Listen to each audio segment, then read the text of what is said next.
नमस्कार मित्रों, मैं गौरव कुमार अपने YouTube channel GK academy by Gaurav Kumar में मैं आपका हार्दिक स्वागत करता हूं। मित्रों, इससे पहले हम लोग 9th का प्रथम लेसन को देख रहे थे। उसमें 1.6 आपका बचा हुआ है और आज जो मैंने वीडियो लोड किया है, कल जो वीडियो लोड हुआ है वो आपका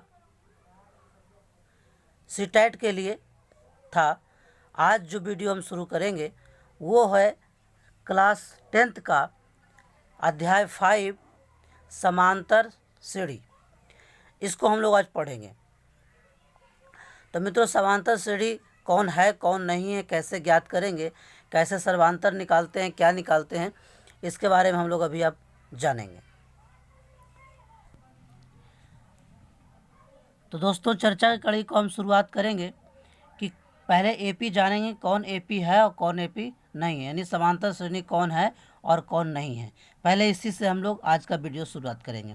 तो मित्रों, यदि मेरे चैनल पर नए हैं तो चैनल को सब्सक्राइब कर लीजिए, बेल आइकन की घंटे को दबा दीजिए कि मेरे वीडियो का नोटिफिकेशन आप तक पहुँच सके, और अपने दोस्तों को भी अधिक से अधिक शेयर करें कि वो भी इसका लाभ उठा सकें। और वीडियो अच्छा लगे तो लाइक अवश्य करें दोस्तों, क्योंकि लाइक से हमें भी हौसला मिलता है, इसलिए लाइक अवश्य करें। चलिए शुरुआत करते हैं मित्रों, कौन एपी है और कौन एपी नहीं है। देखिए मित्रों, जैसे मैं एग्जाम्पल लिखता हूँ 2, 4, 6, 8, 10। अब ये सवाल ये है कि समांतर श्रेणी है कि नहीं, एपी है कि नहीं, है या नहीं है। तो एपी होता क्या, ऐसे एक सीढ़ी मान लीजिए ये है, पहले समझने का प्रयास करिए। सीढ़ी है, यहाँ पर इसमें आपका चढ़ने के लिए इसमें लकड़ी लगा रखा गया है, ये आपका इस तरह से है। अब सभी की दूरी समान है, मान लें 2-2 मीटर है, 2 मीटर है, 2 मीटर है। तो कोई बंदा यदि यहाँ चलना शुरू करता है, यहाँ पे चलता है, पहली बार में यहाँ, फिर दूसरी बार में यहाँ, फिर तीसरी बार में यहाँ, यानी क्रम बाई क्रम चला हो, तो ये समांतर श्रेणी है। और यदि वो पहली बार यहाँ चला, अब अगली बार यहाँ ना चल के यहाँ चल देता है, यानी पहली बार में 2 मीटर, फिर अगले में 2, फिर 2, तो इस तरह समांतर श्रेणी है। लेकिन पहले 2 फिर उसके बाद 4 लगा देता है तो समांतर श्रेणी नहीं है। उसी तरह से हम इसको देखेंगे। सबसे पहले ये देखिए, यहाँ से यहाँ 2, फिर 4 2 6, 6 2 8, 8 2 10, इसका मतलब ये एपी है, यानी समांतर श्रेणी है। और यदि ऐसा नहीं होगा तो समांतर श्रेणी नहीं होगा। जैसे देखिए 6, 8, 20, 15, 18। अब यहाँ देखिए 6 से 2 8। अब यहाँ देखिए इसमें 12 बढ़ रहा है, तो यानी समान नहीं है। तो ये समान नहीं है, अंतर समान नहीं है, दोनों इसके बीच 2 का अंतर है लेकिन 12 का अंतर है, समान नहीं है, तो ये एपी नहीं है। तो इस तरह से हम निकालेंगे। ये तो मैंने आपको ऐसे बता दिया, ऑब्जेक्टिव में आएगा तो आप ऐसे बनाएंगे, लेकिन एग्जाम में आएगा कि एपी है या नहीं है, और आपको 2 नंबर का होगा तो कैसे करना है। तो सबसे पहले यहाँ पर कुछ टर्म आपको समझना होगा, ज़रा समझें।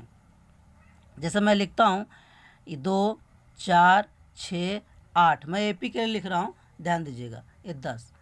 तो ये जो आपका ये है, इसको हम एक प्रथम पद ये 1 कह लीजिए, तो ये 2 हो जाएगा, ये 3 हो जाएगा, ये 4 हो जाएगा, ये 5 हो जाएगा, तो ये 5 हो जाएगा। ये टर्म है। अब ध्यान से देखना है कि इसको हम प्रथम पद को ये कहते हैं। अब इसके बीच में देखिए, यहाँ से 2 बढ़ा, यहाँ भी 2 बढ़ा, यानी अंतर कितना है 2। तो ये 2 पदों के बीच के अंतर को हम लोग सर्वांतर कहते हैं। 2 पदों के बीच के अंतर को सर्वांतर कहते हैं, शॉर्ट में हम डी कहते हैं। तो डी निकालने के लिए हम लोग क्या करेंगे, A2 माइनस A1, यानी दूसरा पद माइनस पहला पद, इसको निकालेंगे। उसे देख लो, ये आपका 4 है और ये आपका 2 है, घट के कितना आ गया 2, यानी डी कितना आ गया 2। ऐसे भी आप निकाल दे, 2 ही आ रहा था। तो इस तरह से आपको सर्वांतर निकालने आना चाहिए, तो ये सर्वांतर हो गया। तो अब यदि आपको चेक करने कहेगा कि ये पी है कि नहीं, तो आप ऐसे निकालेंगे। कैसे निकालेंगे, देखिए बारी बारी घटाएंगे। सबसे पहले आप बारी बारी घटा के देखोगे, A2 माइनस A1, उसी तरह से फिर A3 माइनस A2, उसी तरह से A4 माइनस A3, घटा के देखेंगे तो A2 4 में 2 घटाओगे 2 आएगा, फिर 6 में 4 घटाओगे 2 आएगा, 8 में सॉरी 8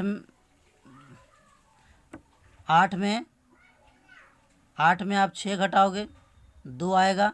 उसी तरह से A5 निकालोगे, A5 माइनस A4 करोगे, सॉरी A5 माइनस 4 करोगे, यानी 10 में से 8 घटाओगे 2 आएगा।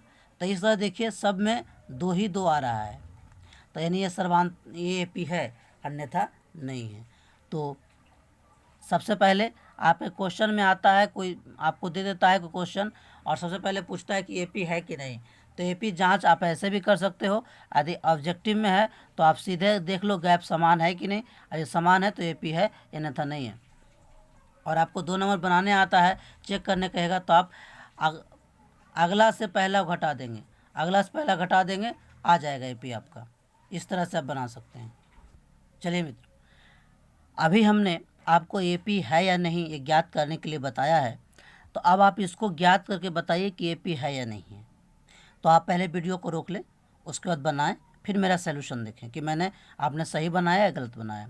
तो देखिए मैंने आपको पहले बताया है कि या तो आप इसको ये ऑब्जेक्टिव में चेक करके देख लीजिए, ये देखिए यहाँ पे 2 2 4, फिर यहाँ से 4 में 4 जुटा 8, फिर देखिए इसमें 8 जुटा, ठीक है।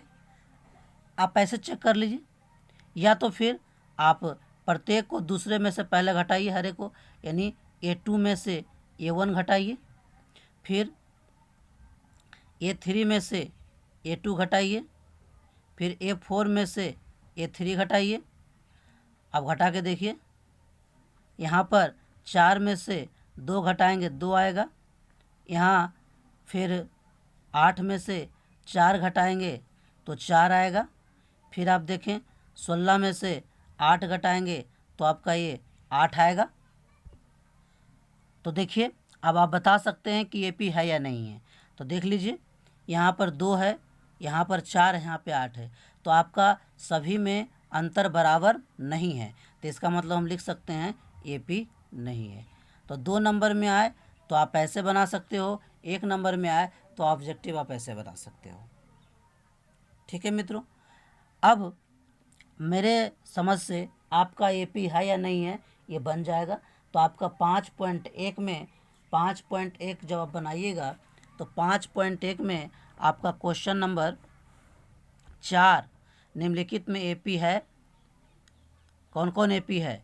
यदि AP है तो उसका सर्वांतर लिखिए और अगला 3 पद लिखिए। तो सर्वांतर और 3 पद में बताता हूँ। सबसे पहले AP है या नहीं है ये आप बना सकते हैं, जितना भी है इसको आप बना के देख लेंगे, बन जाएगा। अब हम लोग बात करते हैं सर्वांतर निकालने की। तो सर्वांतर तो मैं बताया था, अब इसी एक मैं क्वेश्चन लेता हूँ, उसका प्रयास करते हैं सर्वांतर निकालने के लिए। सर्वांतर मतलब क्या अंतर है, सब में अंतर क्या क्या है उसको हम लोग सर्वांतर कहते हैं। तो आइए 5 10 15 20, अब मैंने एक क्वेश्चन ले लिया, अब इसका सर्वांतर निकालना है। तो सर्वांतर निकालने के लिए मैंने बताया था सर्वांतर यानी जो सभी में अंतर है। तो यहाँ देखिए 5 5 10 10 5 15 सभी में कितना का अंतर है, 5 5 का अंतर है, तो ये 5 ही सर्वांतर है। लेकिन ये तो ऑब्जेक्टिव में है तो आप 5 मार दोगे, लेकिन सब्जेक्टिव बनाने के लिए क्या करेंगे, सबसे पहले सर्वांतर को शॉर्ट में D कहते हैं। तो D बराबर आपको बोला था दूसरे पद से पहले पद को घटाना या तीसरे पद से दूसरे पद को घटाना है, ठीक है। तो किसी से भी घटाइए बात वही पड़ेगा। तो पहले लिखेंगे A2 माइनस A1, यानी 10 में से 5 घटाओगे तो आपको 5 प्राप्त होगा। ये आपका सर्वांतर है, तो इसको हम D कहते हैं, सर्वांतर कहते हैं। अब तो इस तरह से आप इसका सर्वांतर भी निकाल सकते हो जो भी क्वेश्चन है। अब है कि इसमें एक और क्वेश्चन है, जिसमें क्वेश्चन और देता हूँ 3। इसमें एक चीज़ और कहता है कि पहला पद ज्ञात करें, प्रथम पद ज्ञात करें। तो जैसे आप लिखें इसी में 5 10 15 20, इसी में क्वेश्चन दिया कि इसका प्रथम पद क्या होगा। तो मैंने बताया था प्रथम पद ये होता है, तो A1 कितना हो जाएगा, आपका 5 हो जाएगा। तो ये सवाल ही पूछता है कि पहला पद और सर्वांतर ज्ञात करिए। तो ये क्वेश्चन पूछता है आपका, जैसे देखिए आपका एक क्वेश्चन नंबर 3 है, निम्नलिखित में से प्रत्येक AP के लिए प्रथम पद और सर्वांतर लिखें। तो AP प्रथम पद जो आपका है और सर्वांतर जो आप घटा के लिखेंगे। तो इस तरह से आप क्वेश्चन नंबर 3 बना सकते हो। ठीक है मित्रों, अब बात करते हैं अब बात करते हैं कि कैसे आप पद निकालेंगे। जैसे आप देखिए कैसे आप पद निकालोगे, उसको ध्यान से देखिए। जैसे एक पहले ये समझ लो कि ए और डी दिया हुआ है, तो आप कैसे निकालेंगे। जैसे क्वेश्चन लेते हूँ, मैं एक क्वेश्चन लेता हूँ। ए 5 दिया हुआ है और डी आपको 10 दिया हुआ है, और कहता है इसके 3 पद निकालें, या प्रथम 4 पद निकालें, या 7 पद निकालें, 10 पद निकालें। आप कैसे निकालोगे? तो देखिए, सबसे पहले तो हम लोग क्या करेंगे, जैसे मैंने बताया है ये है तो उसमें डी जोड़ते जाओगे, तो डी जोड़ेगा तो आ जाएगा। लेकिन अब ये हमारा एपी में निकालने के लिए जो 2 नंबर में आया तो कैसे करोगे? पहले नियम से देखें। ये आपका 5 है, कोई बात नहीं है। अब A1 5 है, अब A2 निकालना है तो ए में डी जोड़ेंगे, ए में डी जोड़ेंगे, तो ए में डी जोड़ेंगे तो ए आपका कितना है 5 और डी कितना है 10, तो कितना आ गया 15। आगे A3 निकालेंगे तो क्या करेंगे, A3 निकालेंगे क्या करेंगे, A2 में डी जोड़ देंगे, A2 में डी जोड़ देंगे, तो A2 कितना हमारा 15 और डी कितना है 10, तो 15 10 कितना हो गया 25। उसी तरह से A4 निकालना तो क्या करेंगे, A3 में डी जोड़ देंगे, A3 में जोड़ेंगे तो A3 कितना है आपका 25, 25 और 10 कितना होगा 35। तो इस तरह से आप निकाल सकते हैं। लेकिन जो आपके बुक में जो नियम दिया है एनसीईआरटी बुक में, वो कैसे दिया है ध्यान से देखिएगा, वो मैं समझाता हूँ। सबसे पहले ए आपको कितना है 5, डी कितना आपके पास 10, तो ए तो आपका 5 हो गया। अब A2 निकालना है तो क्या करोगे, ए प्लस डी, ए प्लस डी, तो ए प्लस डी करोगे तो आपका कितना आ जाएगा 5 प्लस 10 बराबर ये 15 आ जाएगा। अब दूसरा निकालोगे A3, तो क्या करोगे ए प्लस 2D, यानी A3 है तो ए लिखा हुआ है, अब 2D करोगे तो कितना हो जाएगा आपका, ये है आपका 5 प्लस 2 गुने 10, तो 10 दूनी 20 और 5 25 आ रहा है पहले वाले से ही। उसके बाद ए आपको 4 निकालना है तो क्या करेंगे ए प्लस 3D, यानी जितना आप ए निकालना चाहते हैं उससे एक कम डी लिखोगे और शुरुआत में ए दे दोगे, तो ए प्लस 3D, तो ए आपका 5 है और 3 गुने डी का वैल्यू 10 है, 10 या 30 और 5 35, देखिए 35 आया था।